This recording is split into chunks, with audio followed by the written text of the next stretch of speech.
একটু সামনে গিয়ে দেখতে লাগলাম এখানে কে এসেছে। আরে এ তো দেখি রিয়া এক কোণে দাঁড়িয়ে আছে। আমি একটু কথা বলে রিয়া গিয়ে ওর চাচাতো বোনকে বলল, নূরজাহান বলল, বাবা মনে আছে রিয়া সেদিনের কি কথা বলছে সেটা আমার খেয়াল নেই, আমি তোকে দেখাই ব্যস্ত হয়ে গেছি। ঢাকা থেকে বেড়াতে এসেছিলাম, এসে আমি অসুস্থ হয়ে পড়ি। ডাক্তার বলেছিল আমার দুইটা কিডনি খারাপ হয়ে গেছে।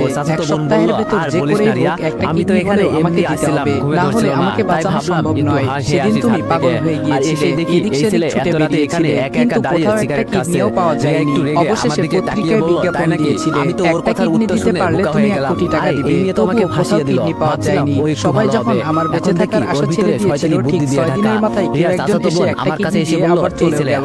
অথচ কেউ জানতে পারলো না কে দিয়েছে, আর কেউ জানার চেষ্টাও করেনি। বাস আপনার মেয়ে বেঁচে গিয়েছে, এটাই হলো। নূরজাহান বেগম চোখের পানি ছেড়ে দিলেন। নানা ভাই বলল, তোর কিডনির সাথে এসবের সম্পর্ক কি? নূরজাহান বলল, কি সম্পর্ক সেটা তুমি জানো না, আর কোনোদিন জানবেও না। যদি আজকে না বলি তাহলে। সেদিন সামিরা আমাকে কিডনি দিয়েছিল, এমনকি যখন ও মারা যাচ্ছিল, মারা যাওয়ার কিছুক্ষণ আগে ওর যে একটা কিডনি ছিল সেটাও আমার জন্য রেখে দিয়েছে। যে মানুষটা আমাকে মরে যাওয়া থেকে বাঁচিয়ে নতুন জীবন দান করলো, আমি তার জন্য সামান্য কিছু করতে পারবো না? তোমরা জানো না নীল কার ছেলে, নীল সেই মায়ের সন্তান, যেই মা তোমার মেয়েকে আবার নতুন করে বাঁচিয়ে রেখেছিল, আমাকে নতুন জীবন দিয়েছিল।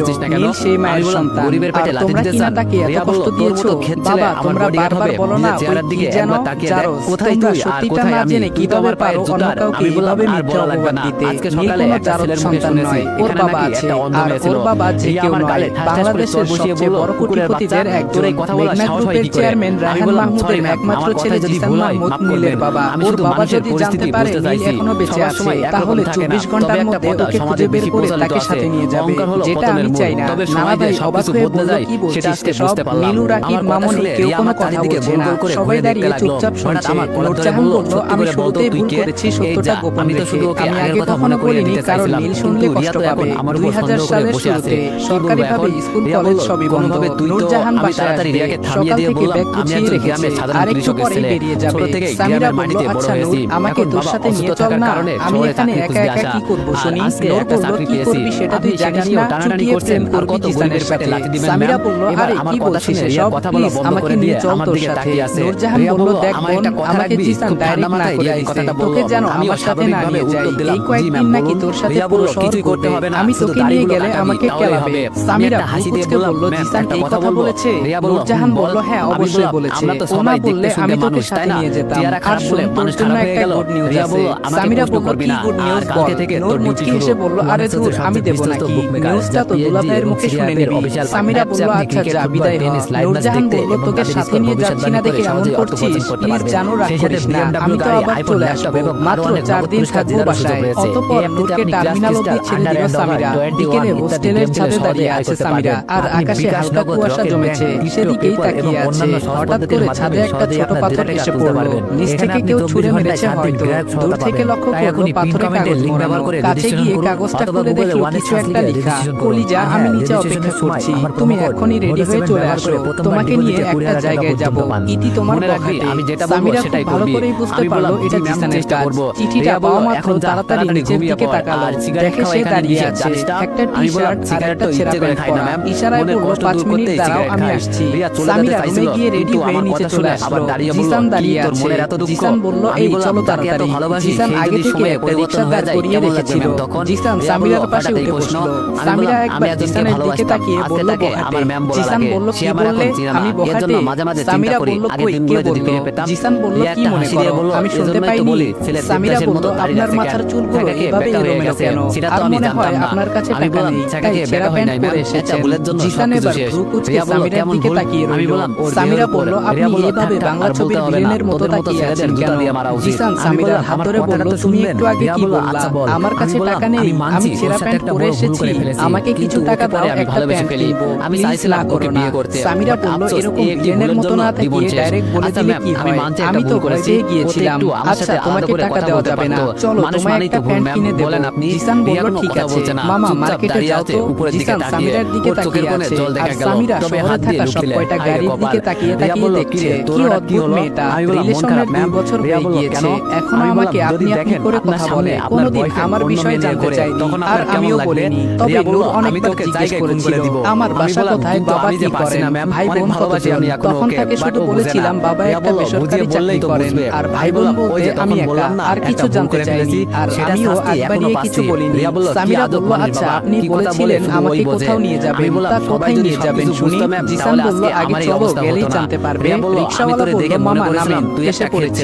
জিসান বলল, শোনো মামা, এই নাও, তুমি চা পানি খাও, আমরা একটু ভেতর থেকে আসছি। জিসান রিকশাওয়ালার হাতে 50 টাকার নোট ধরিয়ে দিয়ে সোজা মার্কেটের ভেতরে ঢুকে পড়ল। জিসান বলল, আচ্ছা কলিজা। সাথে সাথে সামিরা ধমক দিয়ে বলল, এই চুপ করেন, কি শুরু করলেন? এত লোকের ভিড়ে আপনি আমাকে কলিজা বলবেন না।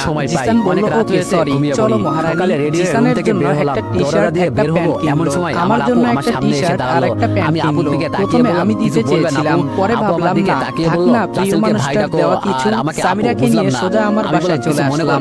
সামিরা দেখতে পেল বিশাল বড় একটা বাড়ি।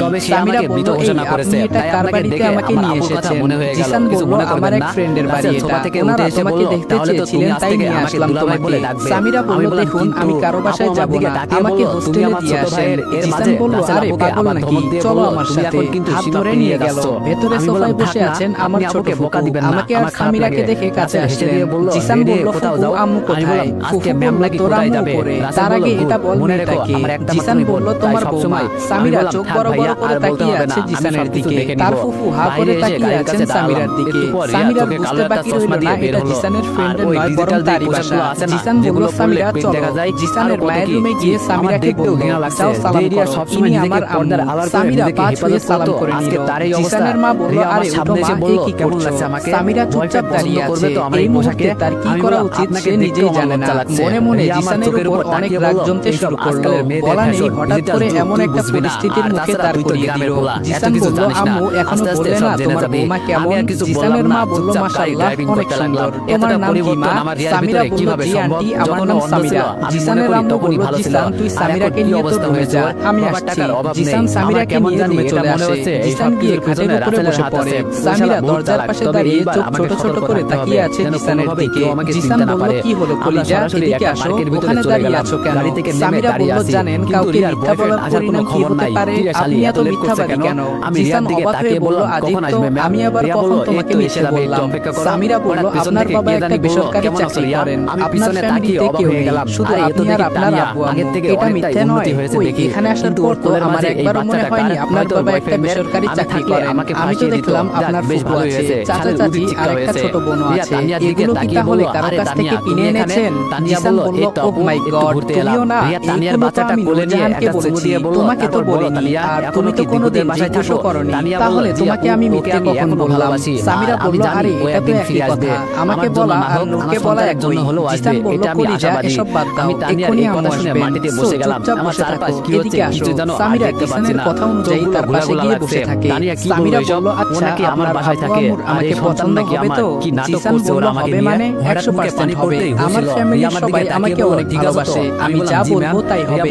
সামিরা বলল, আমার কেন জানি মনে হলো আপনার ফুফুর আমাকে পছন্দ হয়নি, আর আপনার রুমে আসার সময় আপনার ছোট বোন আর চাচি কেমন করে যেন তাকিয়েছিল, ওদের দেখে মনে হয়েছিল আমি অন্য কোনো গ্রহের প্রাণী, আমার মনে হয় ওরা আমাকে পছন্দ করেনি।